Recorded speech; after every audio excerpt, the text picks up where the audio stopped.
Hello, in this video I'm going to show you how to fix the fail to join any instances on Path of Exile 2. Okay, so why does this happen?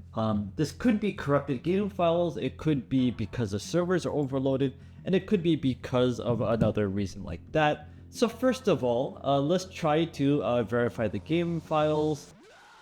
Depending on which platform you downloaded on, this is a little bit different. So let me go to Path of Exile 2. Here we go. And right click, go to properties, go to installed files and verify integrity of game files.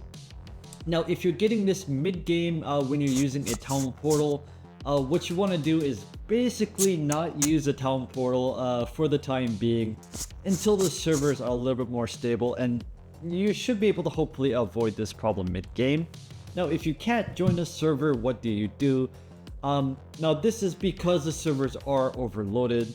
So you can try to join a different server, but some people are saying using a VPN to connect to the BR server like Sao Paulo will bypass a lot of instance issues.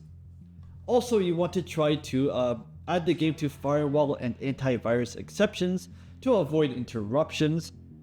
So how do you do that? Go to Windows Security, Virus and Threat Protection, scroll down to Manage Settings and turn off real-time protection. Firewall and network protection, turn all of these off. So click on this, click off, click on this, click off, and click on this, click off, and see if that fixes your problem. Okay, if that does fix your problem, leave the video a comment saying what fixed your problem. If it didn't fix your problem, leave the video a comment saying what the problem is. I'll do my best to get back to you.